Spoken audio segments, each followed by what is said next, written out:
Hello students, a very good morning to you all and congratulations to every one of you that you have fought your exams very well और आप सब इस pandemic condition में भी exams देने गए और आपने अपने पेपर को काफ़ी अच्छे से भी सॉल्व किया होगा। कुछ स्टूडेंट्स हैं जिनका पेपर काफ़ी अच्छा गया होगा और कुछ स्टूडेंट्स हैं जिनका पेपर एवरेज गया होगा, but nothing to worry about. Exams हमारे करियर को डिसाइड नहीं करते, एग्ज़ाम्स हमें एनालाइज करना सिखाते हैं। एग्ज़ाम्स के वजह से हम ये सीख पाते हैं कि हमने कितनी तैयारी की है। तो जिसकी तैयारी हो चुकी है वो अपने टारगेट को अचीव करने वाला है, कॉन्ग्रेचुलेशंस। और जिसकी तैयारी में थोड़ी सी कमी रह गई है वो फिर से अपने आप को तैयार करने वाले हैं। यही होता है एग्ज़ाम। एग्ज़ाम्स को लेकर सबसे बड़ी अचीवमेंट अगर किसी में होती है तो वो स्ट्रगलर्स होते हैं, क्योंकि आपका जो प्रोफेशन है मेडिकल वो एक स्ट्रगलिंग प्रोफेशन है और इंसान कभी भी स्ट्रगल करता है तो उसके अंदर की टेंडेंसी, उसके अंदर की पावर इनरिच होती है, वो मेहनत करना सीख जाता है। और अगर आपको अच्छा डॉक्टर बनना है तो आपके अंदर सबसे इम्पॉर्टेंट चीज़ जो होनी चाहिए वो है पेशेंस, और नीट आपको पेशेंस रखना सिखा देता है। नीट के स्टूडेंट्स, मेडिकल प्रोफेशन में जाने वाले स्टूडेंट्स सबसे पहले एक चीज़ सीखते हैं वो है पेशेंस, और उस पेशेंस को रखते हुए वो अपने अच्छे से अच्छे करियर और अच्छे से अच्छे अचीवमेंट की तैयारी करते हैं। तो हम सब मिलकर आपके लिए प्रे करेंगे कि आपको अपनी अच्छी से अच्छी फ्यूचर और अपना अच्छा से अच्छा टारगेट ज़रूर हासिल हो जाए। चलिए, तो इसी के साथ मैं आज जो आपके लिए वीडियो लेकर आई हूँ, इस वीडियो में हम लोग बात करने वाले हैं नीट एग्जाम्स में जो क्वेश्चंस पूछे गए थे उसका एक प्रॉपर एनालाइजेशन। मुझे पता है कि मैं 2 दिन लेट हूँ, लेकिन मैं आपको ये बता दूँ कि ये जो आज आप करने वाले हैं ये हम लोग सिर्फ आंसर्स पे वर्क नहीं करेंगे, बल्कि हम आंसर्स के साथ साथ हम ये भी जानने की कोशिश करेंगे कि आखिर इस आंसर की वजह क्या है। We will go with the deep analysation, और साथ ही जो आंसर्स हैं उनसे रिलेटेड और भी कुछ अहम पॉइंट्स हम जानेंगे ताकि हम आगे के लिए भी खुद को तैयार कर सकें। तो चलिए स्टार्ट करते हैं हमारा पहला half session of questions, means in 90 questions. Today we are going to complete the 45 questions with all complete analyzation of answers. Let's have a look on our question number 1. तो क्वेश्चन नंबर 1 स्टार्ट करने से पहले मैं आपको बता दूं कि हमारे पास जो सेट है, जिस सेट के हेल्प से हम ये काम कर रहे हैं, दैट इज H1 सेट का क्वेश्चन नंबर 46 यानी कि बायो सेक्शन हम लोग स्टार्ट कर रहे हैं। क्वेश्चन नंबर 46 जो है हमारा वो ये कहता है कि in water hyacinth and water lily pollination takes place by. तो ये हुआ आपका क्वेश्चन, जिसका प्रॉपर आंसर बताया गया है इंसेक्ट और विंड। तो आखिर ये आंसर क्यों चुना गया, इंसेक्ट और विंड आंसर ही क्यों चुना गया? क्योंकि मैं आपको बता दूं कि हमारा ये जो वाटर लिली प्लांट होता है इसका एनालाइजेशन यही कर सकते हैं आप कि वाटर लिली जो होता है इसके थैलमस से काफ़ी एबव पोर्शन पर इसका स्टेम पार्ट प्रेजेंट होता है, और स्टेम पार्ट जो है वो वाटर बॉडी से काफ़ी एबव है। वाटर बॉडी से इसका कनेक्शन नहीं है, ये वाटर बॉडी से काफ़ी एबव होते हैं, जिसको सिर्फ और सिर्फ विंड या इंसेक्ट ही है जो इसके पॉलन ग्रेन्स को रिलीज करा सकते हैं, जिसके मदद से इसका पॉलन ग्रेन जो है वो स्टिग्मा तक पहुंचाया जा सकेगा। तो इस वजह से इसका प्रॉपर आंसर चुना गया है इंसेक्ट और wind. This was our question number 46। तो ये था हमारा क्वेश्चन नंबर 46। अब आगे बढ़ते हैं हमारे क्वेश्चन नंबर 47 की तरफ। हमारा क्वेश्चन नंबर 47 कहता है कि हमारे जो बीकानेरी एविस हैं और जो मेरिनो रैम्स हैं उनकी क्रॉसिंग होने के बाद हमने हिसारडेल बनाया। हिसारडेल जो है वो ऑब्टेन किया गया। तो ये किस तरह का एग्जाम्पल है? तो of course the answer will be cross breeding, क्योंकि आपको ये अच्छे तरीका से पता है कि आउट ब्रीडिंग के ही 3 मेथड्स होते हैं, जिनमें आउट क्रॉसिंग, क्रॉस ब्रीडिंग और इंटर स्पेसिफिक हाइब्रिडाइजेशन होता है। तो हमारा हिसारडेल जो है वो एनसीईआरटी में प्रॉपर क्रॉस ब्रीडिंग का एग्जाम्पल है, लेकिन हम इंटर स्पेसिफिक हाइब्रिडाइजेशन की बात करें तो वहां हमने म्यूल का एग्जाम्पल चुना है। तो this is the reason that it is related with cross breeding process. Okay, next we are having question number 48. Question number 48 जो है हमारा वो ये कह रहा है कि snow blindness in Antarctic region is due to. Antarctic region में स्नो ब्लाइंडनेस का सबसे बड़ा कारण क्या है? तो इसका जो प्रॉपर आंसर है वो है option number 3, that is inflammation of cornea due to high dose of UVB radiations. ठीक है, तो मैं यहाँ पे आपको बताना चाहूँ कि UVA रेडिएशन और UVB रेडिएशन 2 तरह की रेडिएशंस होती हैं। ठीक है, 2 तरह की रेडिएशंस में इसका रेडिएशन जो होता है वो काफ़ी क्विक और काफ़ी लॉन्ग डिस्टेंस तक जाता है। लेकिन ये रेडिएशन जो होती है ये शॉर्ट वेवलेंथ की रेडिएशन है, यानी कि इसका जो वेवलेंथ है रेडिएशन का ये काफ़ी फास्ट है, काफ़ी लॉन्ग डिस्टेंस तक है, लेकिन ये रेडिएशन काफ़ी शॉर्ट होती है। इस तरह के रेडिएशंस में ज़्यादातर होता है स्किन एजिंग प्रॉब्लम, यानी कि यूवीए रेडिएशंस जब हमारे फेस पे आती हैं तो हमें स्किन एजिंग, स्किन डिसऑर्डर्स होते हैं। लेकिन यूवीबी रेडिएशंस जो है ये हमारे आइज़ के लिए काफ़ी ज़्यादा खतरनाक है, और सिर्फ आइज़ के लिए ही नहीं, ये रेडिएशन हमारे इम्यून सिस्टम को भी बहुत ज़्यादा डैमेज करती हैं। यूवीए रेडिएशन का इम्यून सिस्टम से कोई रिलेशन नहीं, लेकिन यूवीबी रेडिएशंस जो होती हैं ये हमारे इम्यून सिस्टम को भी डैमेज करती हैं। तो मैंने आपको पहले ही बताया है कि मैं सिर्फ आंसर सॉल्व नहीं करूंगी, हमें और भी जानकारी लेकर चलनी है ताकि आने वाले टाइम में आपको इस बारे में नॉलेज मिल सके, मे बी आप इसके और रिलेटेड क्वेश्चन से मिल सके। तो इसलिए आपको ये एनालिसिस मैंने इस तरह से देने का सोचा है। I hope you will like that. अगर आपको ये अच्छा लग रहा है, समझ में आ रहा है, तो प्लीज़ लाइक कर दीजिए और शेयर तो ज़रूरी करेंगे आप, ठीक है। तो चलिए आगे बढ़ते हैं अपने अगले क्वेश्चन की तरफ। तो हम आते हैं अपने क्वेश्चन नंबर 49 पे। क्वेश्चन नंबर 49 जो है अपना वो है मैच द कॉलम टाइप,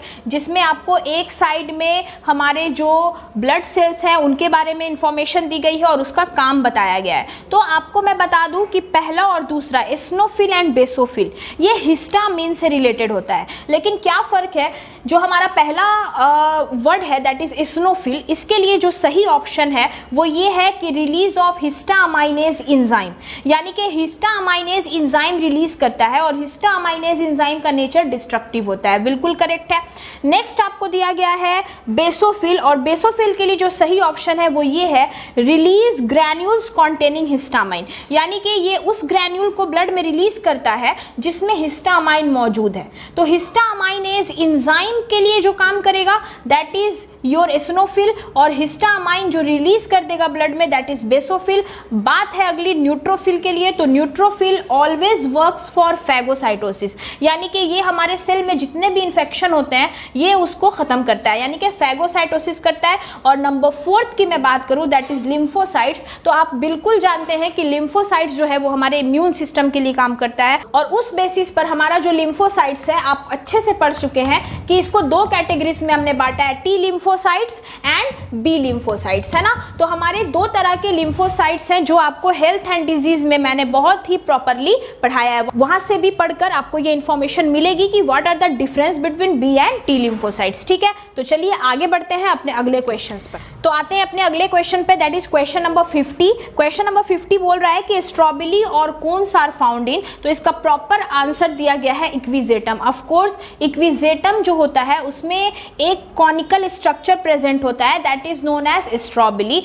और वुडी प्लांट्स जो होते हैं, वुडी प्लांट में भी स्ट्रॉबिलस पाए जाते हैं और वो जो होते हैं काफ़ी ज़्यादा स्ट्रॉन्ग होते हैं, तो that are commonly known as cone, उन्हें हम क्या कहते हैं, कोन कहते हैं। तो इस तरह से ये जो है हमारा इक्विजेटम उसमें स्ट्रॉबेरी प्रेजेंट होती है, ठीक है। आगे बढ़ते हैं अपने अगले क्वेश्चन पे। क्वेश्चन नंबर 51 की बात करें तो हमारा क्वेश्चन नंबर 51 ये है कि meiotic division of the secondary oocyte is completed. Meiotic division जो है वो सेकेंडरी oocyte में कब कंप्लीट होता है? तो आपको ये पूरी वीडियो और पूरी process human reproduction, female reproductive system में oogenesis मैंने पढ़ाया है, वहां पर जाकर आप इस चीज को बिल्कुल समझ सकते हैं कि ये प्रोसेस क्या है। तो इसका जो करेक्ट आंसर है वो ये है at the time of fusion of a sperm with an ovum. Of course जैसे ही एक स्पर्म एक ओवम को फ्यूज करता है उस समय हमारा जो सेकेंडरी oocyte है उसका मियोटिक डिवीजन पूरा हो जाता है, ठीक है। वो कंप्लीटली फ्यूज होने के लिए रेडी हो जाता है विद द स्पर्म। और बाकी के ऑप्शंस आप देख सकते हैं कि इन्हें क्यों नहीं चुना गया। सेकंड ऑप्शन कह रहा है प्रायर टू ओव्यूलेशन, तो ओव्यूलेशन के पहले ये प्रोसेस होना बिल्कुल इम्पॉसिबल है, ओव्यूलेशन से पहले ये प्रोसेस बिल्कुल नहीं हो सकती है।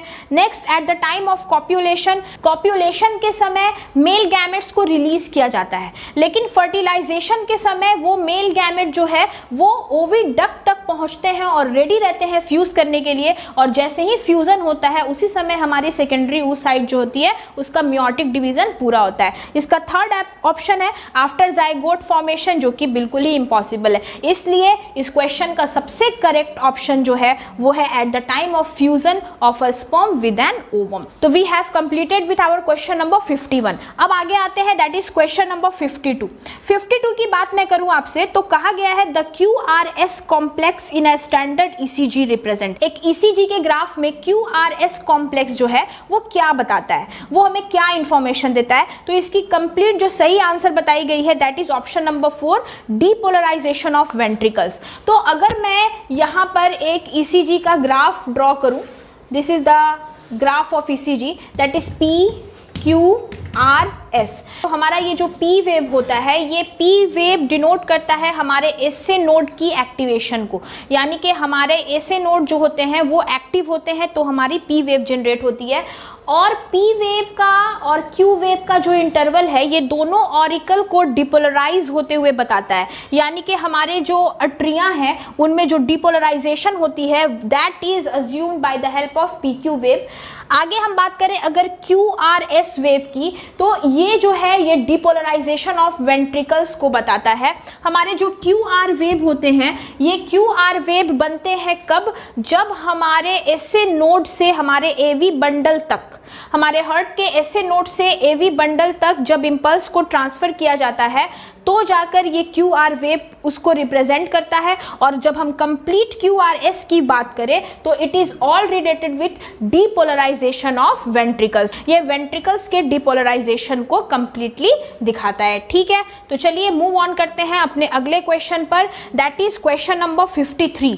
क्वेश्चन नंबर 53 आपको कह रहा है कि if the distance between two consecutive base pair is 0.34 nanometre and the total number of base pair of a DNA double helix in a typical mammalian cell is 6.6 into 10 to the power 9 base pair, then the length of DNA is। तो इसका जो proper answer है that is 2.2 metres, यानी कि option number 4। How we get that, तो हमारे जो दो कंसेक्यूटिव बेस पेयर हैं उनके बीच की डिस्टेंस हमें बता दी गई है दैट इज 0.34 नैनोमीटर, और हमारा जो total number of base pair है that is 6.6 into 10 to the power 9 base pair, यानी कि एक मैमेलियन DNA जो डबल हेलिक्स DNA है उसकी कंप्लीट बेस पेयर की नंबर जो है वो है 6.6 इंटू 10 टू द पावर 9, और दो के बीच का गैप इतना है तो हमें DNA की लेंथ बतानी होती है। We will just multiply them both.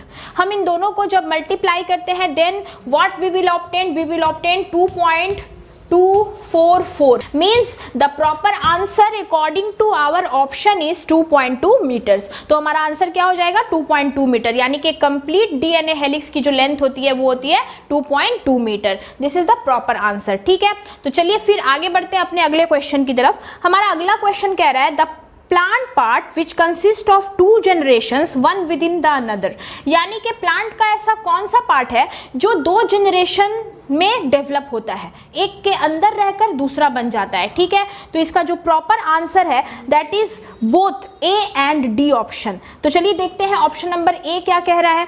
Option number A कह रहा है कि pollen grains inside the anther. Of course आपको ये बात बहुत ही नाइसली पता है कि हमारा जो पॉलन ग्रेन्स होता है, हमारे पॉलन ग्रेन्स जो होते हैं वो एंथर के अंदर तैयार होते हैं, यानी कि एंथर के अंदर एक कंप्लीट जनरेशन चलता है। और आपको चैप्टर 2 में माइक्रोस्पोरोजेनेसिस मैंने पढ़ाया है, वहां पर आपने अच्छे तरीका से देखा है कि किस तरह से माइक्रोस्पोर मदर सेल के अंदर पॉलन ग्रेन्स बन के तैयार होते हैं। तो ये हमारा पहला ऑप्शन बिल्कुल करेक्ट है कि ये डबल जनरेशन की तरह तैयार हो रहा है, one within the another, यानी कि एक एंथर के अंदर एक प्रोसेसिंग हो रही है जिससे हमें पॉलन ग्रेन्स मिल रहे हैं। ठीक है, अगला ऑप्शन जो सही बताया गया है दैट इज डी, यानी कि embryo sac inside the ovule. तो अगर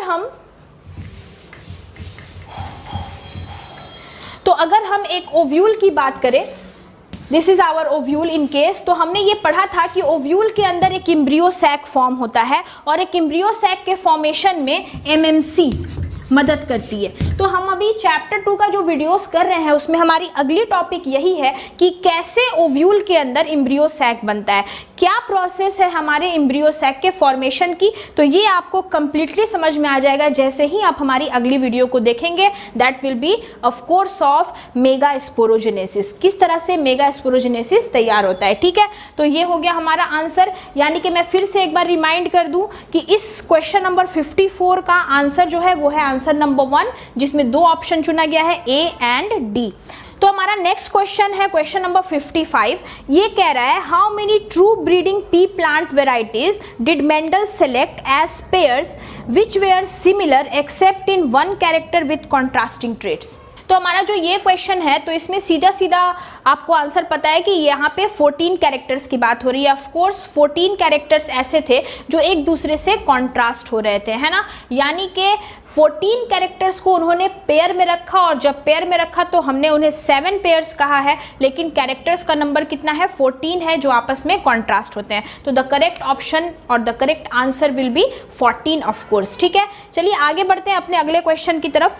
तो हमारा अगला क्वेश्चन है क्वेश्चन नंबर 56, जिसमें 2 कॉलम्स बनाए गए हैं, मैच द कॉलम है ये, और एक तरफ हमें दिए गए हैं कुछ बायोलॉजिकल एजेंट्स और दूसरी तरफ हमें दिया गया है प्रोडक्ट जो हम उस एजेंट से ऑब्टेन करते हैं। तो ये क्वेश्चन है क्वेश्चन नंबर 56। मैं फिर से रिमाइंड कर दूं, हम लोग सेट H1 कर रहे हैं और इस सेट के क्वेश्चंस के अकॉर्डिंग ही, नंबरिंग के अकॉर्डिंग ही हम लोग क्वेश्चन सॉल्व कर रहे हैं। ठीक है, फर्स्ट कॉलम का नंबर 1 देखते हैं, that is Clostridium butylicum. Clostridium butylicum जो होता है ये हमारे लिए ब्यूटाइरिक एसिड बनाते हैं। मैं आपको बता दूं, Clostridium butylicum is a member of fungus. तो ये जो एजेंट है ये स्पेशली शुगर को और कभी कभी स्टार्च और प्रोटीन को ब्यूटाइरिक एसिड में फर्मेंट कर देते हैं। यानी कि ये फर्मेंटेशन प्रोसेस की मदद से हमारे स्टार्च को या हमारे प्रोटीन को या हमारे शुगर को ब्यूटाइरिक एसिड में कन्वर्ट कर देते हैं। ठीक है, उसी तरह से हम अपने अगले एजेंट की बात करें, दैट इज ट्राइकोडर्मा पॉलीस्पोरम।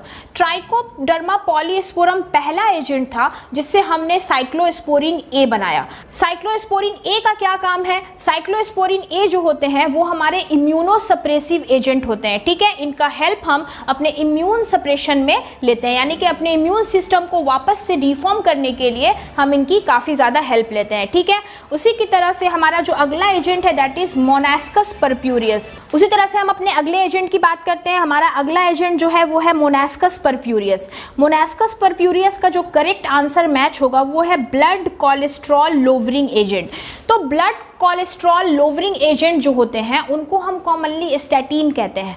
और हमारा ये जो मोनास्कस परप्यूरियस है ना, ये एक रेड ईस्ट है और इनके जरिए हमने 2 तरह के केमिकल स्टैटिन के फॉर्म में तैयार किए हैं, दैट इज मेवास्टैटिन एंड लोवास्टैटिन, जो दोनों मिलकर हमारे ब्लड कोलेस्ट्रॉल के लेवल को कम कर देता है। ठीक है, तो आपको अब तक समझ आ गया होगा कि थर्ड ऑप्शन यानी कि मोनास्कस परप्यूरियस जो है इसका करेक्ट ऑप्शन जो होगा वो होगा ब्लड कोलेस्ट्रॉल लोवरिंग एजेंट। चौथे पे आते हैं, that is aspergillus niger. Of course it forms the citric acid. Aspergillus niger जो है वो साइट्रिक एसिड की फॉर्मेशन करता है by the help of fermentation process. Now we are moving on to our next question. It is related with hormones, है ना, ये hormones से रिलेटेड है, that is with related with human reproduction chapter. Human reproduction chapter में आपको hormonal sequence बताया गया है, फीमेल हार्मोन्स के बारे में बताया गया है, उससे रिलेटेड ये क्वेश्चन है।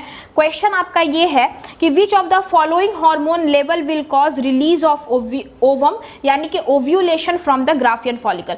ग्राफियन फॉलिकल से ओवम को रिलीज करने में कौन से हार्मोन्स जो है वो मदद करते हैं। तो मैं अगर एक ग्राफ ड्रॉ करूं आपके लिए, तो ये this is the 14th day, ये हमारा 14th डे है जहां पर एक प्रोसेस होना है दैट इज ओव्यूलेशन। यहां पर हम एक प्रोसेस पूरा करेंगे दैट इज ओव्यूलेशन। तो मैं आपको बता दूं कि हार्मोन्स के लेवल के अकॉर्डिंग हमारा जो एस्ट्रोजन का लेवल होता है वो यहाँ पर काफी हाई होता है और हमारा ये जो प्रोजेस्टेरॉन का लेवल है ये ओव्यूलेशन के बाद डेवलप होता है। यानी कि this is our oestrogen and this is our progesterone. और मैं यहाँ पर एक पीक वैल्यू रखूं LH एंड FSH, ठीक है, LH एंड FSH। तो ओव्यूलेशन के समय 3 ऐसे हार्मोन्स हैं जिनका कंसंट्रेशन सबसे ज्यादा दिख रहा है आपको, एक LH, दूसरा FSH, तीसरा एस्ट्रोजन।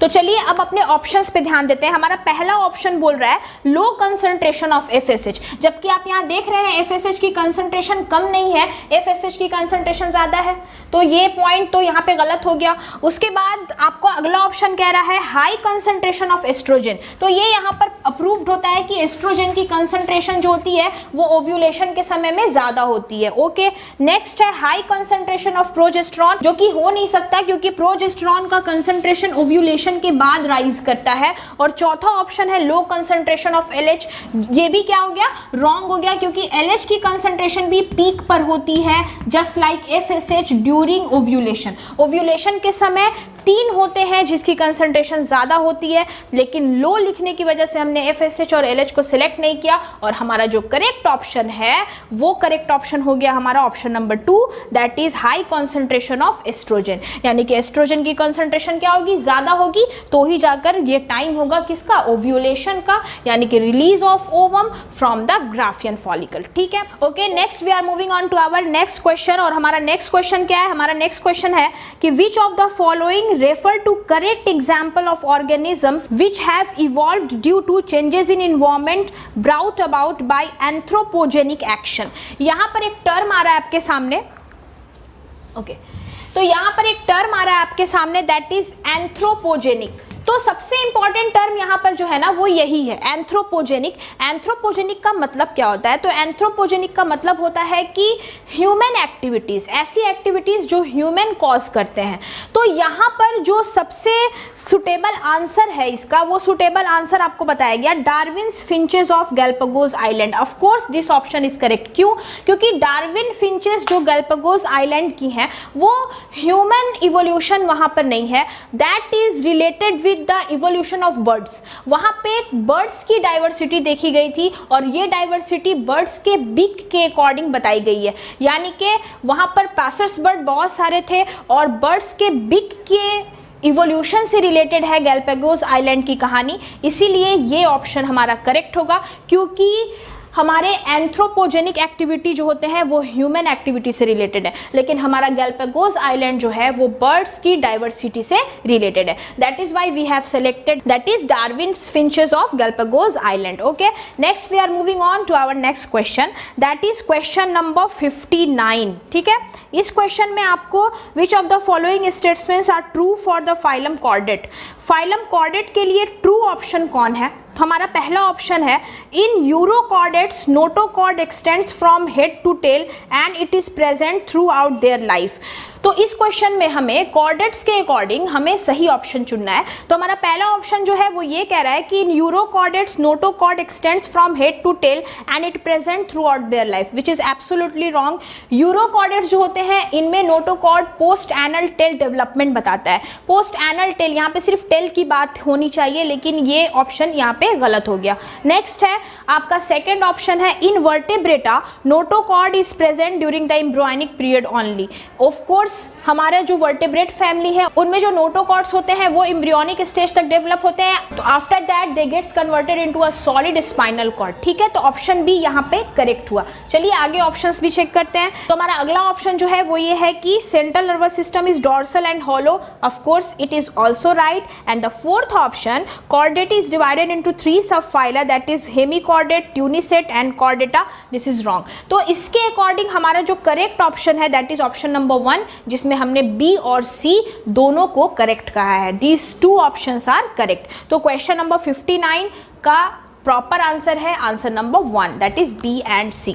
ओके, तो we are proceeding on to our next question, that is question number 60। It is again match the column, और मैच द कॉलम टाइप के बहुत सारे क्वेश्चंस पूछे गए हैं। इससे आसानी बढ़ जाती है क्योंकि आप यहाँ पर अपनी लॉजिक और रिलेटेड पॉइंट्स भी समझ पाते हैं। रिलेशन देखकर भी मैच द कॉलम जो होता है वो इजिली बना सकते हैं आप। चलिए देखते हैं हमारे मैच द कॉलम का जो पहला ऑप्शन है that is inhibitor of catalytic activity. Catalytic activity को रोकने के लिए कौन है इनमें में से, of course that is malonate, यानी कि ऑप्शन ए का करेक्ट मैच है ऑप्शन 2। नेक्स्ट है possess peptide bonds, of course collagen जो होते हैं हमारे कोलाजन्स के अंदर पेप्टाइड बॉन्ड्स प्रेजेंट होती है।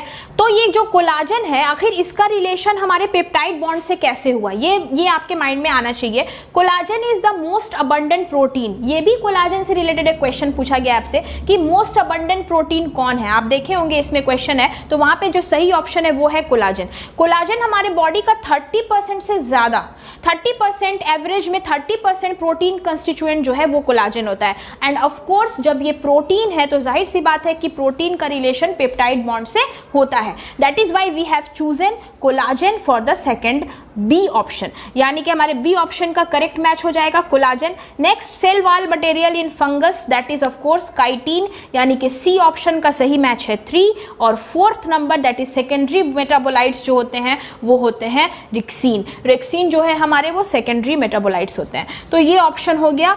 तो क्वेश्चन के अकॉर्डिंग क्वेश्चन नंबर 60 जो है उसका करेक्ट ऑप्शन है ऑप्शन नंबर 2, जो कि सही मैच द कॉलम के बेसिस पर अरेंज है। आगे आते हैं, the body of the ovule is fused with the funicle. ठीक है, अभी कुछ दिन पहले मैंने एक वीडियो बनाया था आपके लिए, दैट इज ओव्यूल। तो वहां पर मैंने आपको ये चीज बताई थी कि इफ वी आर हैविंग, ये अगर हमारे ओव्यूल हैं तो हमारे ओव्यूल में ये जो फ्यूनिकल पार्ट है that stalk is known as funicle, और ये जो बॉडी है ओव्यूल की, तो यहाँ पे जो जंक्शनल एरिया होता है ना, इसी को हम क्या कहते हैं, हाइलम कहते हैं। तो हमारे फ्यूनिकल और हमारे ओवरी के बॉडी का जो मेन जंक्शन है that is of course hilum. तो यहाँ पे कोई डाउट क्रिएट होने का सवाल ही नहीं बनता, the correct option is hilum.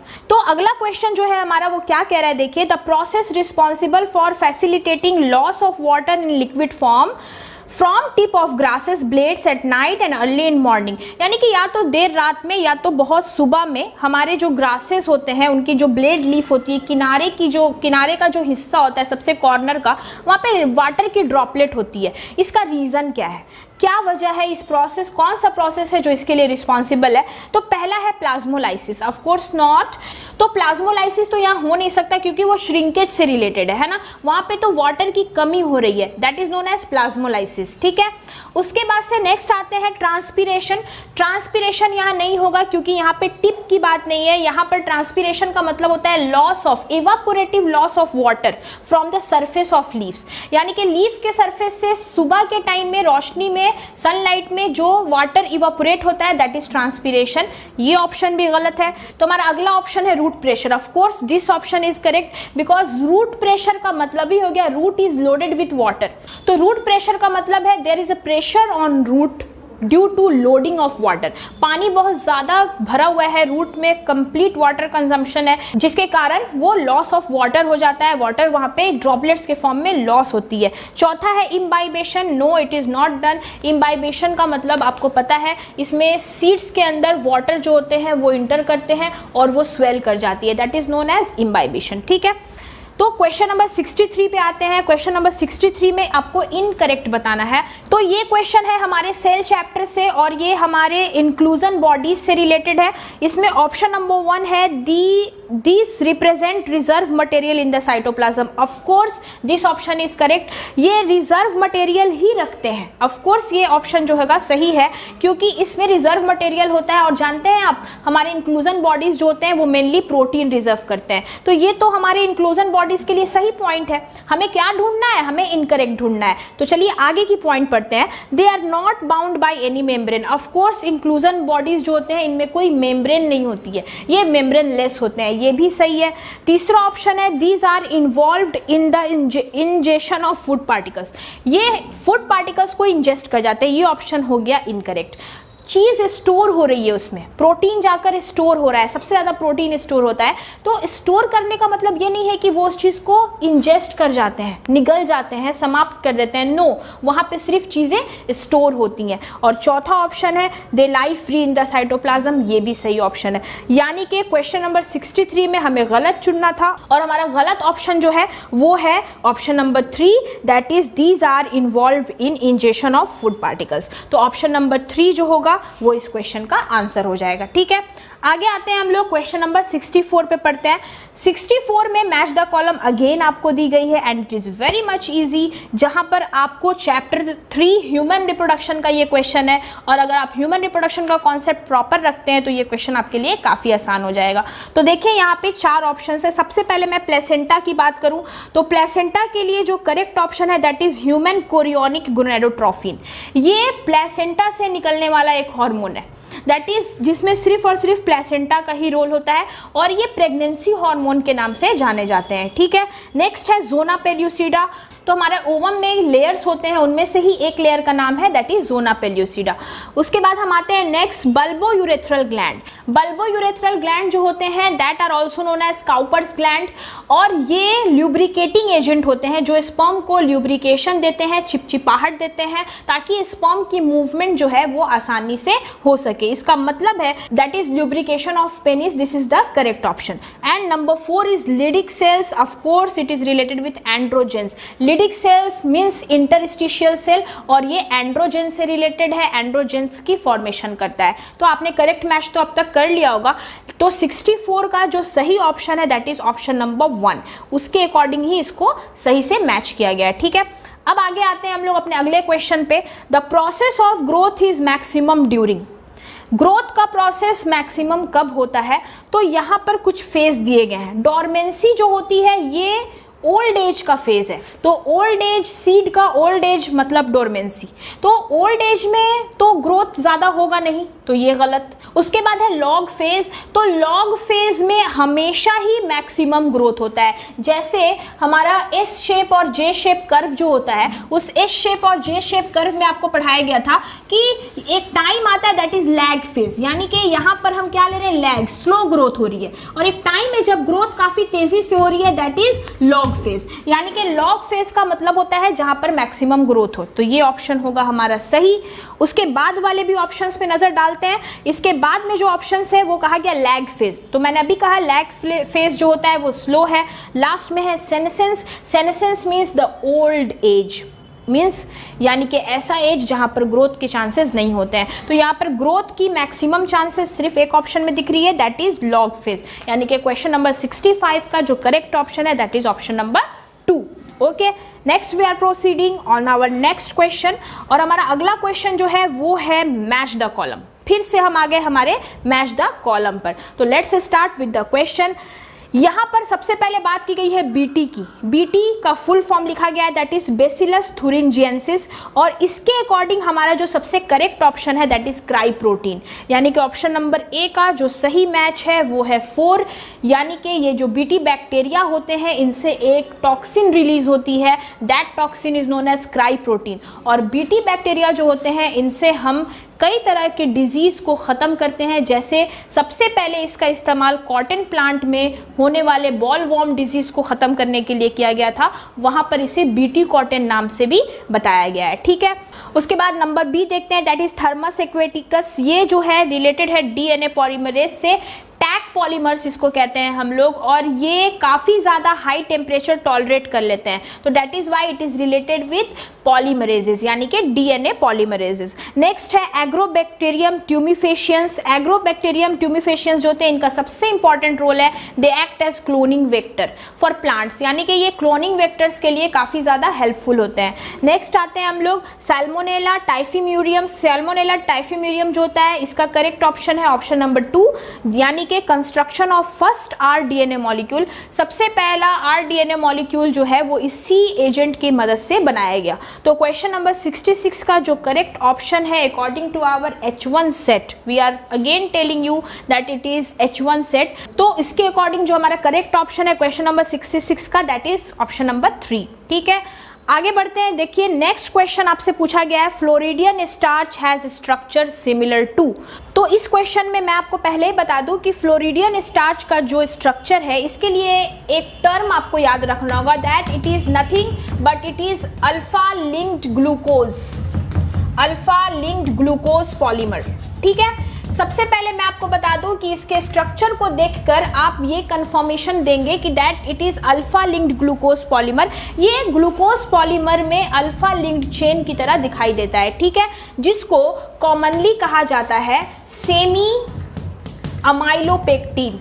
It is known as semi amylopectin, यानी कि यहाँ पर आपको ग्लूकोज भी दिख रहा है और यहाँ पर आपको अमाइलोपेक्टिन भी दिख रही है, तो आपको बताने की ज़रूरत नहीं है कि आपके लिए सही ऑप्शन क्या होगा। ऑफ कोर्स यहाँ पर जो सही ऑप्शन है that will be option number 3 means amylopectin and glycogen. ये दोनों ही ऑप्शन जो होंगे अमाइलोपेक्टिन एंड ग्लाइकोजन, यानी कि ऑप्शन नंबर 3 इसी से सिमिलर होता है स्ट्रक्चर हमारे फ्लोरिडियन स्टार्च का। Okay, next we are moving on to our question number 68। तो 68 नंबर क्वेश्चन जो है ये भी अगेन मैच द कॉलम है।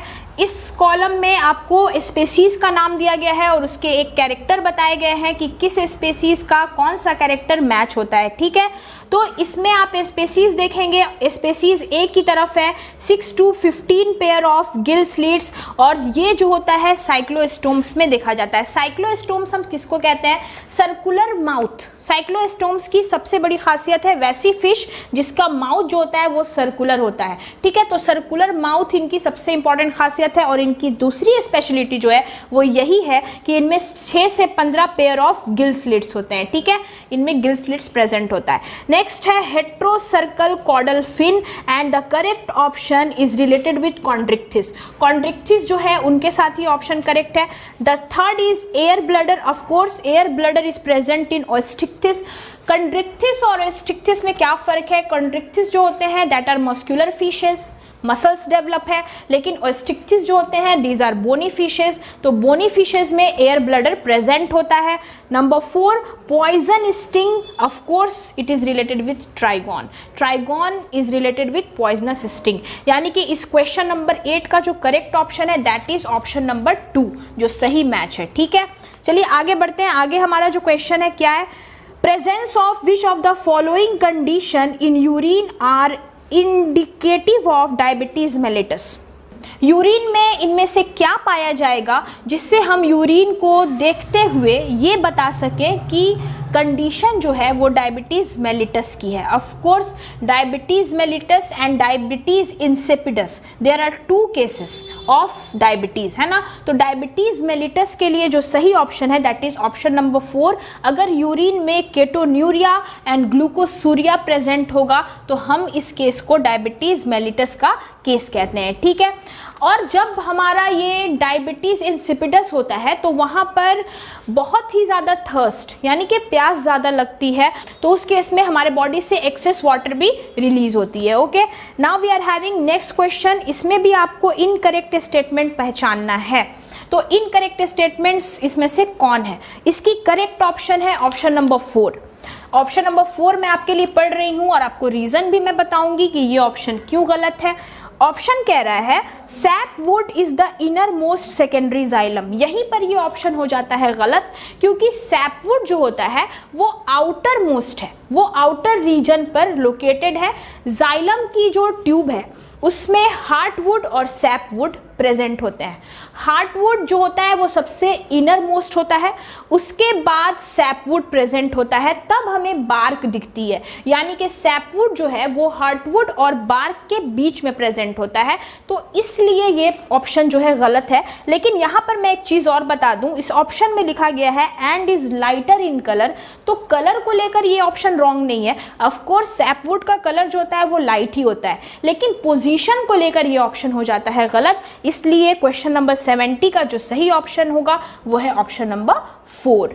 नेक्स्ट क्वेश्चन पे आते हैं। मैंने अभी थोड़ा देर पहले कोलाजन की बात की थी और मैंने आपको बोला था कि कोलाजन से रिलेटेड एक क्वेश्चन और मिलेगा। तो देखिए यहाँ पे आपका क्वेश्चन है विच of the following is the most abundant protein in the animals. तो मैंने आपको बोला कि हमारे बॉडी में जितने भी प्रोटीन्स हैं उनमें सबसे ज़्यादा अबंडेंट जो है वो है कोलाजन 30% इसकी कंपोजिशन है। प्रोटीन्स के कंटेंट में ये 30% अपने अंडर ले लेता है, यानी कि कोलाजन 30% है। तो आप सोच रहे होंगे कि आखिर कोलाजन का काम क्या है। तो कोलाजन जो होता है वो हमारे बॉडी को स्ट्रेंथ देता है, वो हमारे स्ट्रक्चर को मेंटेन रखता है और हमें इंटेंसिव बनाता है। तो बॉडी को स्ट्रेंथ देना, बॉडी के स्ट्रक्चर को मेंटेन रखना, ये मेन काम है हमारे कोलाजन का, ठीक है। और आपको थोड़ा देर पहले पता चला कि कोलाजन जो है ये प्रोटीन है एक तरह का, और इसलिए इसमें क्या है, पेप्टाइड बॉन्ड्स शामिल होते हैं, ठीक है। तो यहाँ पर एक छोटा सा ब्रेक लेती हूँ मैं। मुझे आपको यही बोलना है कि मैंने आपके लिए इस बार बहुत मेहनत की है इस क्वेश्चन के लिए, और आप ये देख रहे हैं, और मुझे ऐसा लगता है कि हर बात को काफ़ी डिटेल में डील करना चाहिए। हमें सिर्फ ऑप्शन से मतलब नहीं होना चाहिए कि ऑप्शन करेक्ट है ये वाला, हमें ये मतलब होना चाहिए कि ऑप्शन करेक्ट क्यों है, और अगर ये ऑप्शन इनकरेक्ट है तो ऐसा क्यों हुआ, और क्या है इसकी सही डिटेल। ये होता है एनालाइजेशन। अक्सर आपने YouTube पर बहुत सारे वीडियोस देखे होंगे जिसमें लिख दिया जाता है करेक्शन एंड एनालाइजेशन, लेकिन जल्दी जल्दी करेक्शन करने के बाद वो वीडियोस प्रोसीड होती रहती हैं। लेकिन मैंने इस वीडियो को सही मायने में एनालाइज किया है। क्यों? क्योंकि इसमें मैंने आपको डिटेल बताई और बहुत सिंपल लैंग्वेज में समझाने की कोशिश की है। आई होप आप इस वीडियो को बहुत ज़्यादा, अब तक के सबसे ज़्यादा व्यूज़ मुझे इस वीडियोस पर आप ज़रूर दिलवाएंगे, क्योंकि आपके लिए मुझे ये करना बहुत अच्छा लग रहा है, क्योंकि मेरे YouTube चैनल पे ये मेरा एनालाइजेशन रिलेटेड वीडियो पहला है, और मुझे उम्मीद है कि आप मुझे इसमें काफ़ी ज़्यादा सपोर्ट ज़रूर करेंगे, ठीक है। तो चलिए आगे बढ़ते हैं अपने अगले क्वेश्चन की तरफ। हमारा अगला क्वेश्चन है, विच of the following is not an inhibitory substance governing seed dormancy. इनमें से कौन है जो इनहिबिशन के लिए जिम्मेदार नहीं है, ठीक है।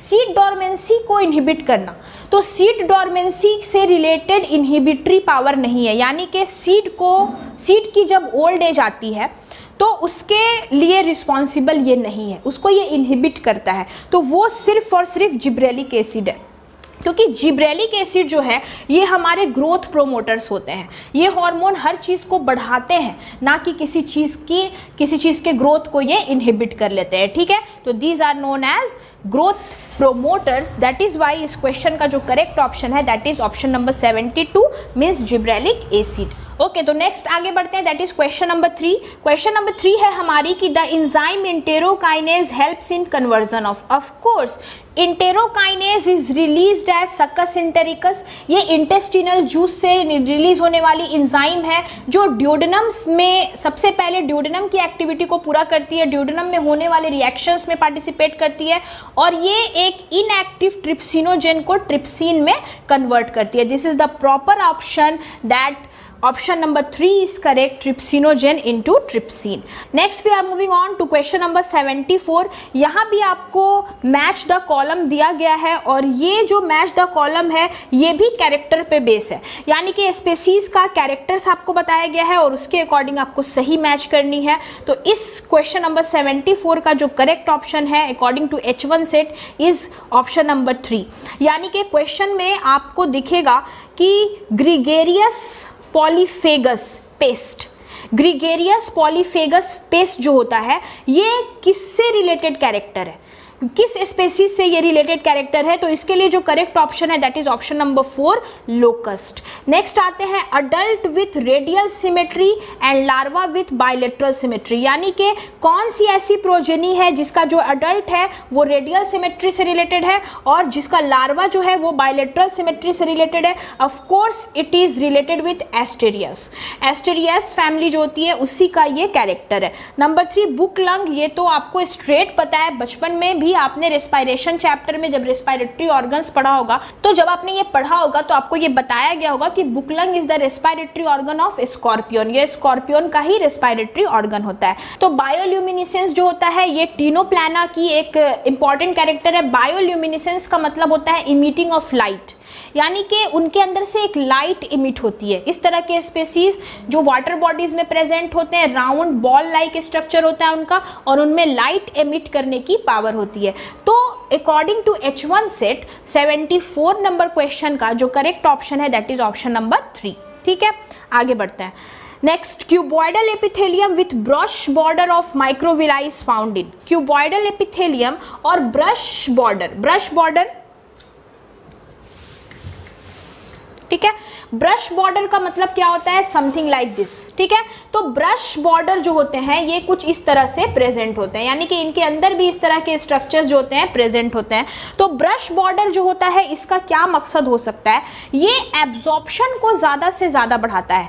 तो ब्रश बॉर्डर एपिथेलियम जो होते हैं उसके अकॉर्डिंग जो हमारा सही ऑप्शन है that is PCT, proximal convoluted tubule of nephron.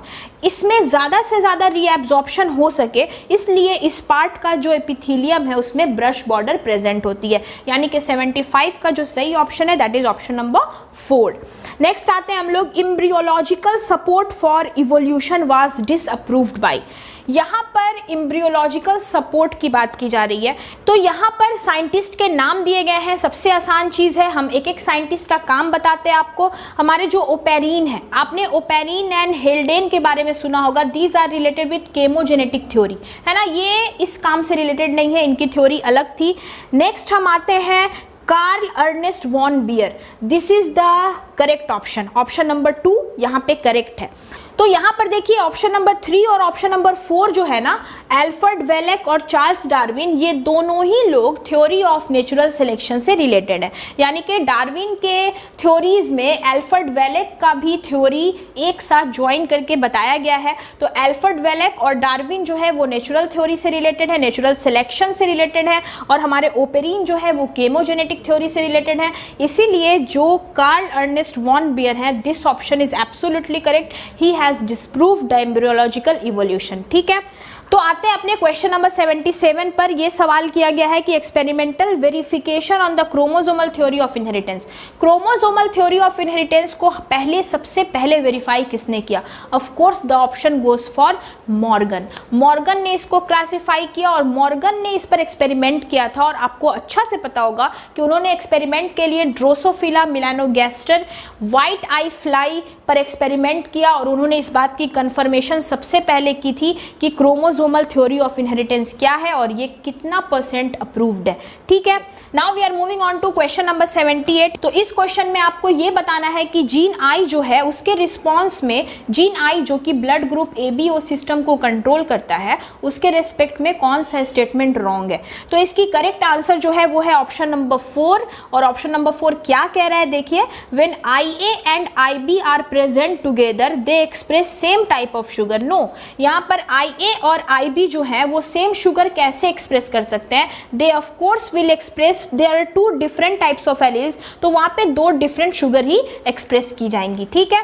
Next आगे आते हैं, identify the basic amino acid from the following. यहाँ पर एक ही है जो बेसिक अमाइनो एसिड है, दैट इज लाइसिन। बाकी सब में एसिडिटी प्रेजेंट होती है according to their pH value also, according to their activities also. तो that's why we are gone with the proper answer and the answer is lysine. Okay, next question है आपका, dissolution of the synaptonemal complex occurs during. ये complex कब होता है? ये question आपके cell division से रिलेटेड है and the correct option is diplotene stage. इसी स्टेज में जाकर ये प्रोसेस जो होती है वो पूरी होती है, ठीक है। अगला क्वेश्चन इसी से रिलेटेड है, सेल डिवीजन का 2 क्वेश्चन एक साथ दिया गया आपको। Next question is question number 81 आपको कह रहा है, some dividing cell exit and the cell cycle and enter vegetative inactive stage, this is called quiescent stage G0, this process occurs at the end of, यानी कि जो हमारा G0 phase है ना, इसको सेल डिवीजन में अरेस्टेड फेज कहते हैं। यहाँ पर काम जो है वो रुक जाता है। तो G0 फेज जो है वो हमेशा G1 फेज के बाद होता है। तो G1 फेज इसका करेक्ट ऑप्शन होगा कि G0 जो फेज है वो हमेशा G1 फेज एंड होने के बाद देखा गया है। तो G1 phase will be the correct option, इसलिए इसका ऑप्शन जो होगा that is option number 3 G1 phase. अब आप सोच रहे होंगे कि इसका ऑप्शन S फेज क्यों नहीं है, क्योंकि S phase is related with synthesis phase, वहां पे किसी चीज का बनना शुरू होता है। तो आप सोच रहे होंगे कि M फेज क्यों नहीं है, तो मैं आपको बता दूं कि M फेज जो है वो रिलेटेड है माइटोसिस से। यहाँ पर जेनेटिक मटेरियल का पार्टीशन होता है, तो हर जगह पे काम हो रहा है, और सबसे इनिशियल जो काम है वो है G1 फेज पर। G0 के बाद जो फेज स्टार्ट है दैट इज G1 फेज, ठीक है। तो G0 is the inhibition is the arrested phase, तो इसलिए इसका करेक्ट ऑप्शन है G1 फेज। आगे आते हैं, it is very much easy question, question number 82, जो कि आप के हार्मोन चैप्टर क्लास 11 से ली गई है, केमिकल कंट्रोल एंड कोऑर्डिनेशन से ली गई है। यहाँ पर आपको ग्लैंड्स दिए गए हैं और ग्लैंड्स के अकॉर्डिंग आपको डिजीज मार्क करना है कि किस ग्लैंड के वजह से कौन सी डिजीज होती है। सबसे पहले हम बात करते हैं हमारे पिट्यूटरी ग्लैंड की and the correct option is diabetes insipidus. Pituitary gland का कनेक्शन डायबिटीज इंसिपिडस से है। Next we are moving on to thyroid gland and the correct option of course is Graves disease. Next adrenal gland, adrenal gland is related with Addison's disease and number 4 pancreas, it is related with diabetes mellitus. तो correct option in set H1, अगर हम H1 की बात कर रहे हैं तो question number 82 का जो करेक्ट ऑप्शन है that is option number 4, very much easy, it is related with disease factor. Next we are moving on to select the correct event that occurs during inspiration. Inspiration के time में जब हम सांस ले रहे होते हैं उस वक्त जो सही स्टेटमेंट है वो क्या है। हमारी फर्स्ट स्टेटमेंट है contraction of diaphragm. Of course diaphragm जो है वो ऊपर की तरफ लिफ्ट होती है, मीन्स इट गेट्स कॉन्ट्रैक्ट। हम जब सांस लेते हैं, आप फील कर सकते हैं इस चीज को, तो हमारा डायफ्राम जो है वो अपलिफ्ट होता है, means the portion gets contracted. Of course the option number A is correct. उसके बाद आते हैं ऑप्शन नंबर बी पर, contraction of external intercostal muscles. Of course if diaphragm is moving uplifted, अगर diaphragm अप में upliftment हो रहा है तो हमारे intercostal muscles जो है उनके बीच की भी स्पेस कम होगी और intercostal muscles भी क्या होंगे, कॉन्ट्रैक्ट हो जाएंगे। नेक्स्ट ऑप्शन नंबर 3 जो है pulmonary volume decreases. No, pulmonary volume जो है वो इंक्रीज कर जाता है क्योंकि आप एयर लेने वाले हो तो आपको वहाँ पे जगह चाहिए, you are taking in air, तो वहाँ पर स्पेस क्या होगा, ज़्यादा हो जाएगा। ठीक है, नंबर डी ऑप्शन इज है intra pulmonary pressure increases. Intra pulmonary pressure जो होता है वो बढ़ जाता है, लेकिन ये स्टेटमेंट जो है यहाँ पर गलत है। इंट्रा पल्मोनरी प्रेशर जो होता है वो कम हो जाता है। तो क्वेश्चन नंबर 83 के अकॉर्डिंग हमारा जो सही ऑप्शन है वो है ऑप्शन 2 और जो स्टेटमेंट सही है वो है ए एंड बी, यानी कि वो दो स्टेटमेंट हमारी सही हैं। ठीक है, The next question, question number 84 we are moving. The ovary is half inferior. Ovary जो है वो half inferior है किसमें? The option correct is plum.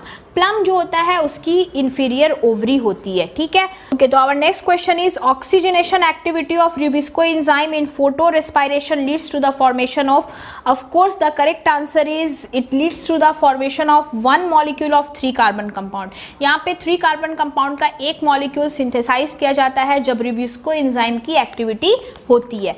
Next we are moving on to question number 86। इनमें से कौन है जो करेक्ट नहीं है? ये जो पॉइंट्स आपको दिए गए हैं ये पॉइंट इंसुलिन के रेस्पेक्ट में दिए गए हैं। तो इंसुलिन के रेस्पेक्ट में जो करेक्ट नहीं है वो है ऑप्शन नंबर 4, यानी कि ऑप्शन नंबर 4 जो है वो रॉन्ग है। तो क्वेश्चन नंबर 86 का सही आंसर है ऑप्शन नंबर 4। और ये ऑप्शन क्या कह रहा है, देखिए, the functional insulin has A and B chains linked together by hydrogen bond. No no no, not hydrogen bond, these are linked by disulphide bonds. हमारे ए और बी चेन जो होते हैं इंसुलिन के वो डाइसल्फाइड बॉन्ड से related होते हैं, है ना। तो यहाँ पर डाइसल्फाइड बॉन्ड होगा जबकि यहाँ पर हाइड्रोजन बॉन्ड्स लिख दिया गया है, that is why this is the wrong option.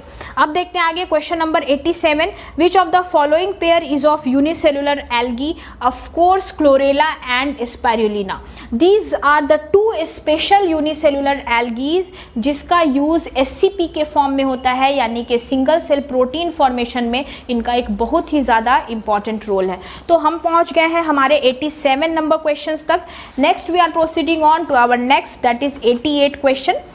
यहाँ पे करेक्ट पेयर चुनना है आपको और करेक्ट पेयर जो है उसके अकॉर्डिंग इस ऑप्शन में 4 अलग अलग इंजाइम्स दी गई हैं जिसमें से जो सही आंसर होगा वो है answer number 2 that is ligase. Of course ligase की मदद से हम लोग डीएनए के 2 मॉलिक्यूल्स को आपस में ज्वाइन कर देते हैं। ठीक है, next we are coming on to identify the wrong statement with reference to immunity. Immunity के रेस्पेक्ट में गलत स्टेटमेंट को चुनिए।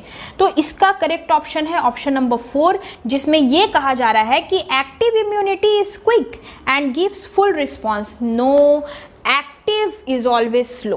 एक्टिव इम्यूनिटी क्विक होती ही नहीं है, एक्टिव इम्यूनिटी जो होती है वो हमेशा स्लो होती है, इसलिए ये स्टेटमेंट है रॉन्ग।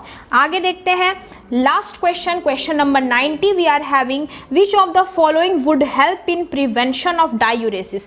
Diuresis का मतलब होता है बॉडी से loss of water in the form of urine, बहुत ज़्यादा पानी का लॉस होना, बहुत ज़्यादा यूरिन रिलीज होना, दैट इज डायूरेसिस। तो कौन है इसमें से जो डायूरेसिस को रोकने में मदद करेगा? इसका सही ऑप्शन है ऑप्शन नंबर सी, यानी कि reabsorption of Na+ and water from renal tubules due to aldosterone. जब रीएब्जॉर्प्शन होने लगेगा वाटर का और हमारे जो आयंस हैं उनका, तो यूरिन की प्रोडक्शन जो है, डायूरेसिस का जो प्रॉब्लम है वो ऑलरेडी सॉल्व हो जाएगा। तो यहाँ पर जो ऑप्शन नंबर 3 है, तो फिर से मैं आपको बता दूं कि reabsorption of Na+ and water from the renal tubule due to aldosterone, this is the correct option. तो ऑप्शन नंबर 3 जो है वो हमारा हो गया correct. So finally we have done our first slot of analyzation। हमने एनालाइजेशन का पहला स्लॉट पूरा किया जिसमें हमने 45 क्वेश्चंस डील कर लिए हैं जो नीट एग्जाम्स में पूछे गए थे। और मैं ये बोलना चाहती हूँ कि मेरे पास अभी बहुत सारी फैसिलिटीज़ नहीं है। We are not having smart boards and we are not having the proper techniques जहाँ पर क्वेश्चंस, डायग्राम्स सब दिखते जा रहे हैं और आपको डील करना होता है। तो इतनी सारी फैसिलिटीज़ नहीं हैं, लेकिन फिर भी मैंने पूरी कोशिश की है कि मैं इसको प्रॉपर्ली डील करूं और आपका सपोर्ट रहेगा तो एक दिन आपको ये चैनल बिल्कुल स्मार्ट क्लास की तरह आपके सामने आएगा और आपका सपोर्ट ही मुझे धीरे धीरे धीरे काफ़ी आगे लेकर जाएगा। और इसके लिए मैं आपके साथ हूं और आप मेरा साथ दें और मुझे पूरी कोशिश करने में हेल्प करें। Thank you very much. मिलेंगे आपके साथ नेक्स्ट 45 क्वेश्चन के स्लॉट के साथ। प्लीज़ इस वीडियो को ज़्यादा से ज़्यादा लाइक और शेयर कीजिए ताकि मुझे आपके लिए अगला स्लॉट लाने में बहुत ही ज़्यादा हिम्मत मिले और बहुत ही ज़्यादा खुशी मिले। Thank you so much to all the students and to all the subscribers of our RBC online channel. Thank you.